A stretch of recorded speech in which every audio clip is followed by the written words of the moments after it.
Hello students, welcome to our new video from the chapter Coordination Compounds. We have already discussed about the naming of coordination compounds and today we are going to discuss isomerism and this is the most important topic from this chapter. So सबसे पहले discuss करेंगे isomerism क्या होता है.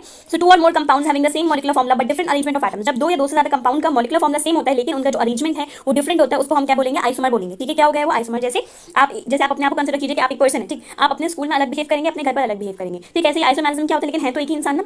सो to और more compound जिनका molecular formula तो same रहता है but different arrangement of atoms होता है. जो एटम्स होते हैं वो डिफरेंटली अरेंज होते हैं उसको हम बोलेंगे आइसोमर. जैसे कि अभी मैंने आपको रिलेट कराया कि आप स्कूल में टीचर्स के साथ इंटरेक्ट करते हैं तो डिफरेंटली बिहेव करते हैं और जब आप घर पर अपने सिबलिंग्स के साथ या अपने पेरेंट्स के साथ इंटरेक्ट करते हैं तो आप डिफरेंटली बिहेव करते हैं लेकिन है तो एक ही पर्सन ना, चेंज तो नहीं होने. तो उसी को हम क्या बोलते हैं आइसोमर्स बोलते हैं. जिनका सेम मोलेकुलर फॉर्मूला तो सेम होता है लेकिन जो उनका अरेंजमेंट होता है वो कैसा होता है, डिफरेंट होता है. उनको हम क्या बोलते हैं आइसोमर्स बोलते हैं. और इस प्रॉपर्टी का नाम हमने क्या दिया है, इस प्रॉपर्टी का नाम है आइसोमेरिज्म. ओके, इस फिनोमेना का नाम क्या है आइसोमेरिज्म. अब जो आपका आइसोमेरिज्म होता है वो दो टाइप का होता है, structural isomerism and stereo isomerism. Structure की फोर टाइप्स आते हैं, आयोनाइजेशन, हाइड्रेट का दूसरा नेम होता है solvate, coordination isomerism, linkage isomerism. Stereo में भी आपके पास दो टाइप आ जाएंगे, geometrical isomerism and optical isomerism. Okay, stereo में आपके पास कौन सा आ गया, दो आ गए, एक आया ज्योमेट्रिकल और दूसरा आया आपके पास ऑप्टिकल आइसोमेरिज्म. ओके, अब हम डिस्कस करते हैं डिटेल में आयोनाइजेशन आइसोमेरिज्म के बारे में.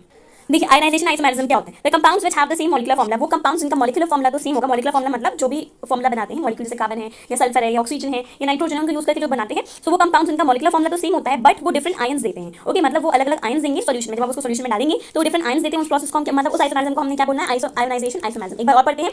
So the compounds which have same molecular formula, वो कंपाउंड जिनका मॉलिक्यूलर फॉर्मूला कैसा होता है सेम होता है बट वो डिफरेंट आयंस देते हैं इन सॉल्यूशन. सॉल्यूशन में वो कैसे आयंस देते हैं, डिफरेंट आयंस देते हैं, उसको हम बोलेंगे आयोनाइजेशन आइसोमेरिज्म. अब देखिए आयोनाइजेशन आइसोमेरिज्म में मैंने एक एग्जांपल नोट करा है, COBr NH3O5SO4. इसको हम क्या बोलेंगे पेंटा. सबसे पहले तो आ जाएगा आपके पास क्या आएगा, देखिए COBr NH3O5 में ये अमीन है और ये आपके पास ब्रोमीन है तो पेंटा अमीन ब्रोमाइडो कोबाल्ट और इसको कोबाल्ट का जो भी चार्ज होगा वो कैलकुलेट कर लेंगे और फिर SO4 है तो उसका नाम लास्ट में आप दे देंगे सल्फेट. तो इसका आपको क्या करना है आयोनाइजेशन. हमें इसके नेम से भी कोई मतलब नहीं है, हमें सिर्फ इसका आयोनाइजेशन आइसोमर बनाना है. जैसे ये है तो इसमें क्या होगा, जो आयंस होंगे वो क्या होंगे, वो डिफरेंट मतलब जो आयंस होंगे वो आपके डिसॉल्व कर जाएंगे, एक्सचेंज हो जाएंगे. ठीक, जैसे Br अंदर है तो Br क्या हो जाएगा नेक्स्ट स्टेप में बाहर हो जाएगा और SO4 जो बाहर है वो अंदर आ जाएगा. इस तरीके से आयंस अपने आप को अरेंज कर लेंगे. तो इसका आइसोमेरिज्म क्या हो जाएगा आयोनाइजेशन आइसोमेरिज्म. यहाँ पर हमने क्या करा, Br के प्लेस पे हमें क्या लगाना है SO4 लगाना है क्योंकि ये आयन है और NH3O5 हमने ऐसे ही नोट करना है एज इट इज जैसे हमें क्वेश्चन में गिवन था. और SO4 बाहर था तो हमने SO4 को अंदर ले लिया, जब Br अंदर था तो हमने Br को बाहर कर देना. एक और एग्जांपल देखते हैं. सपोज ये हमारे पास है COCl2 NH3O4. एक ओके, हम और एग्जांपल्स डिस्कस करेंगे. ये है और बाहर हमने इसके सपोज NO2 लगाया, सल्फेट तो भी हमने लगा दिया था, सपोज हमने यहाँ पर NO2 लगा दिया. तो इसका आइसोमेरिज्म क्या होगा, Cl को हमने क्या करना है बाहर करना है और NO को क्या कर देंगे अंदर कर देंगे. अब देखिए यहाँ पे तो दो Cl और NO2 एक है तो क्या करेंगे एक Cl को बाहर करेंगे और एक Cl को ऐसे ही अंदर छोड़ देंगे. ठीक है, तो ये क्या हो जाएगा CO, इस Cl2 में से एक Cl बाहर जाएगा तो एक तो बच रहा है तो हमने एक Cl लिख लिया.